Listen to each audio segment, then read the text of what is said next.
In today's video, we're going to compare and contrast hard light to soft light. So let's get started.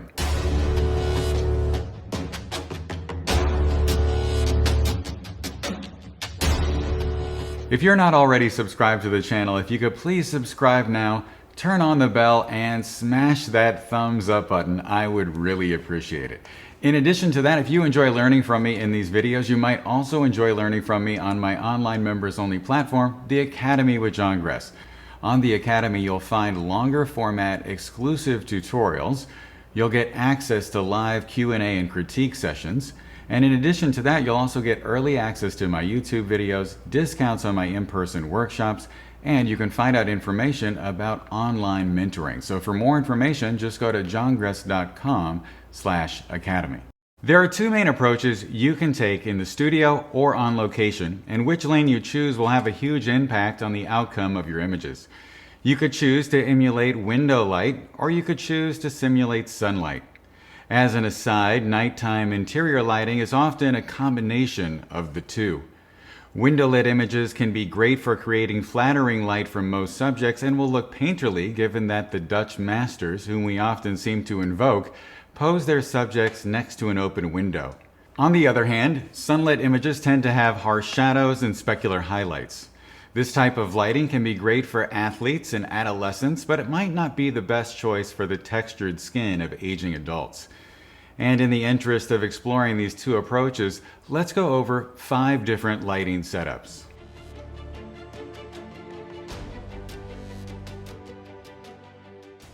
One of the easiest ways to recreate window light is to use a large softbox and then bounce that off of something like a V-flat.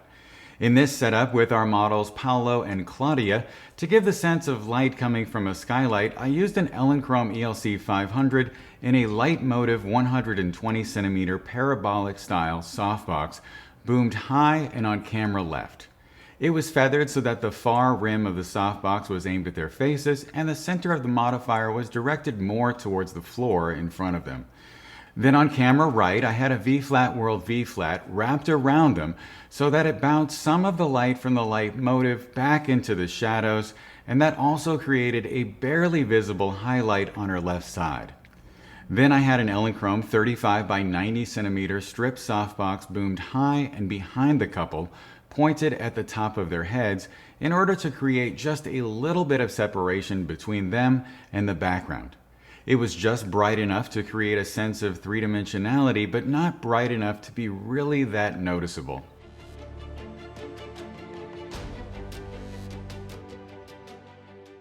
For this image of Trey, I used a very similar approach, only I had an Elinchrom 190 centimeter indirect octabox located very close to him.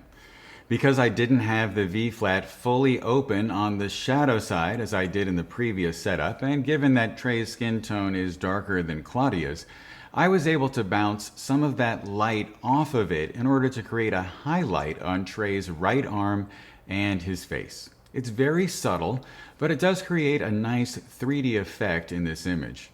A second V-flat placed on camera right is blocking some of the main light from striking the lower right-hand corner of the frame, and it's also blocking the light from bouncing off of the floor and filling in those shadows.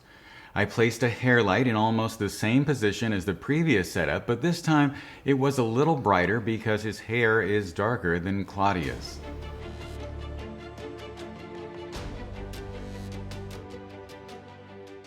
By moving the main light more to the side, you'll convey to your viewers the feeling that light is coming from a window that is perpendicular to your subject. In this setup with Stan, I feathered a light motive 120 so that the bottom was lined up with his jaw and the trailing edge was lined up with his face. Then on camera right, over his shoulder, I had another light in a strip softbox that was creating an edge on Stan's side and the props. Once again, I used the 35 by 90 centimeter strip softbox as my hair light. To further refine the image, I used a cucoloris as a flag to block some of the light from the main light from affecting the lower half of the frame. Overall, when you're recreating soft light, it's all about subtlety, and you don't need each light in your setup to scream out its presence to the viewer.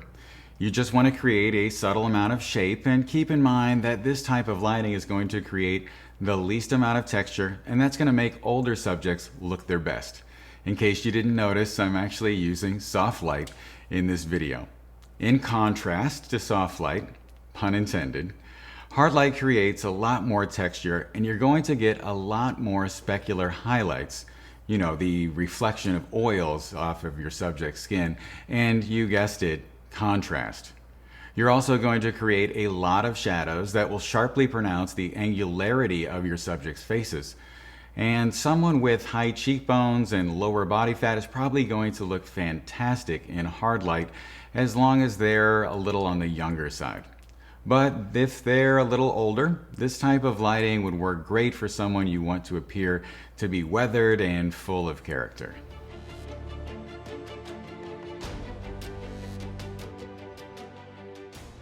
For this portrait of Santiago, I wanted to give the impression that a shaft of sunlight was coming through a window, so I put a Bowens 200mm Fresnel on an Elinchrom ELC 500 about 15 feet away from the model. Then I placed two 20 by 30 inch pieces of foam core between the model and the light in a position that would darken the right side of the scene and the lower half of his body. And then to top it all off, you guessed it, I added my 35 by 90 centimeter strip softbox high and behind him so I could just create a little bit of separation between his hair and the background. Named after the French engineer Augustin Jean Fresnel, Fresnel lenses collimate light rays to create an even hard light source with brilliant contrast, which is going to look similar to the light coming out of your flash tube, only it's going to be a lot bigger. And if you don't have one of these specialty modifiers, you could substitute a standard grid reflector with maybe a 10 or a 20 degree grid.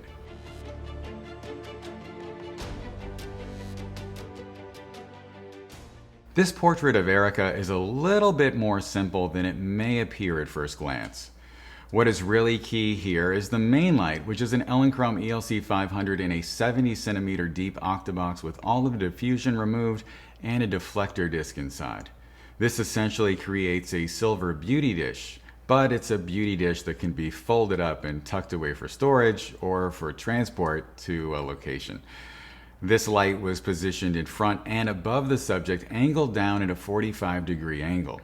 The hard light created a series of shadows under her jaw and on her abs. Of course, what is really noticeable in this shot are the four hard lights in the background. They are simply Elinchrom lights with the standard 7-inch reflectors, and they're turned down quite low because hard reflectors with bare bulbs are very efficient at projecting light forward. Overall, they're creating just enough drama in the scene while also subtly edging out her physique. If there's one thing I regret about this setup, it's that I placed the light stands for the background lights too close to the cyc wall because the light that's coming from the main light is hitting them and then casting some shadows that I think are a little bit too distracting. If I just move these lights maybe 3 feet away from the wall and towards the camera, the shadows probably would have been a lot less defined and the image would have looked a lot better. So whether you prefer hard light or you like soft light, the choice is really up to you. But if you're doing a test shoot, why not do just one of each, or maybe a couple of each? That way you'll get a lot more variety, you'll probably have a lot more fun, and you'll definitely learn from the experience. Thank you guys so much for your time. Stay safe, have a great day, and I'll talk to you soon.